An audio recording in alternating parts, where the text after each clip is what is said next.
She walked into that jiu-jitsu class hoping to learn, but the moment she stepped on the mat, the mocking began. They didn't know her past. They didn't know her power. What happened next? No one could have predicted. In under a minute, the entire room would go silent.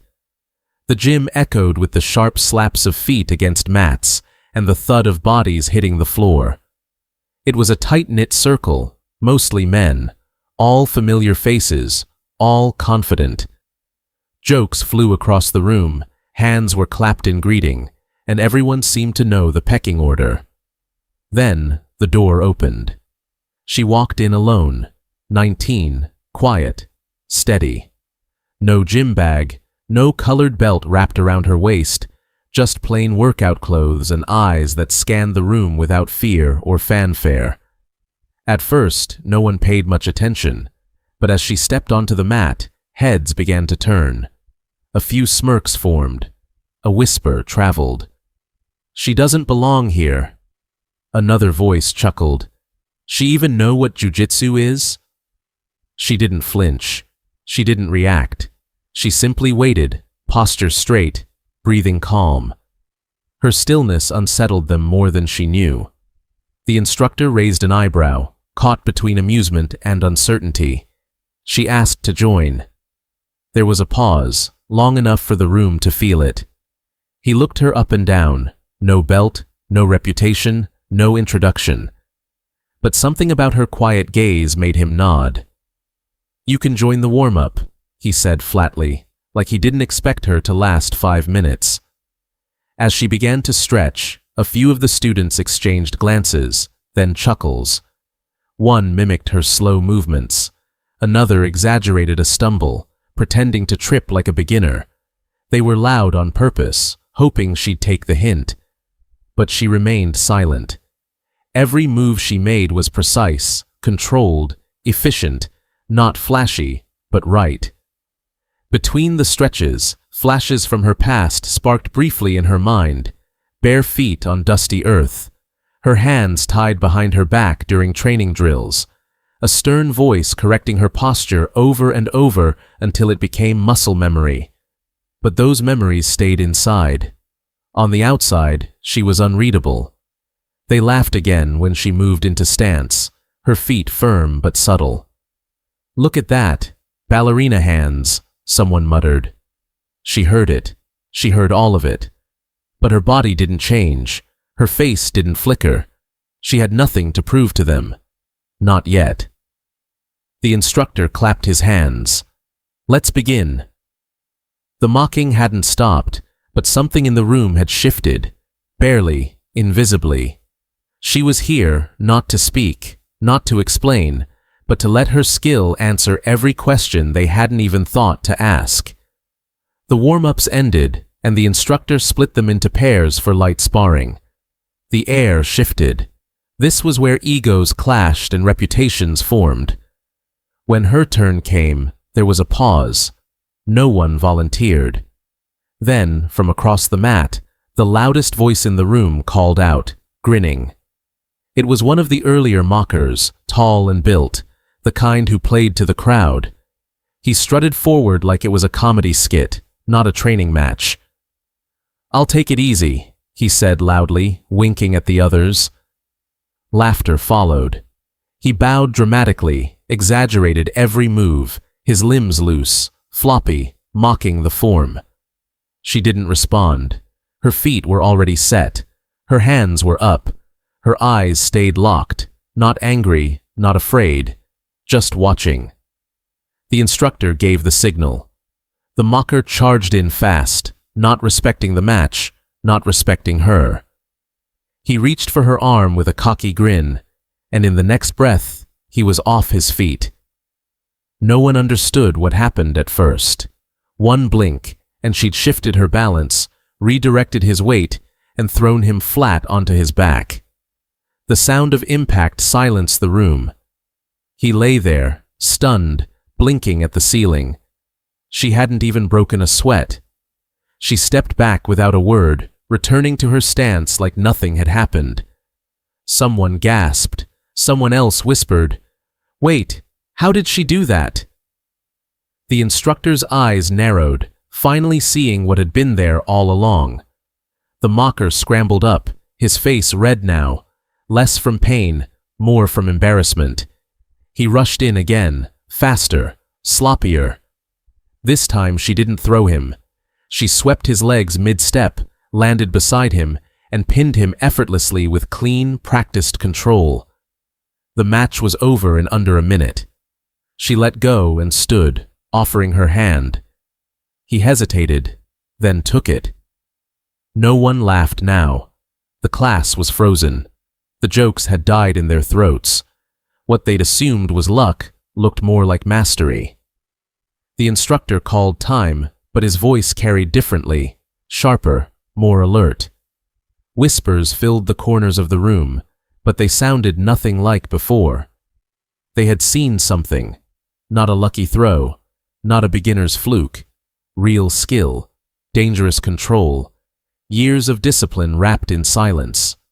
She didn't celebrate, she didn't gloat. She just returned to the edge of the mat and sat down, breathing steady, eyes lowered. But the room? The room would never see her the same again. The instructor stepped forward, calling her to the center. His tone was different now, no longer dismissive, but measured, curious. The room fell into a hush. This wasn't a test anymore. It was a question. She nodded once and stepped onto the mat. He bowed respectfully. She returned the gesture. The others circled loosely, watching closely, the mood no longer casual. Something real was unfolding. They began slowly, hands raised, feet light. He moved first, probing, testing her reaction time. She adjusted seamlessly, her balance fluid, her breath perfectly timed. Every motion she made seemed effortless, yet exact. He tried a grip. She slipped under it. He attempted a sweep. She shifted and countered, never aggressive, never rushed.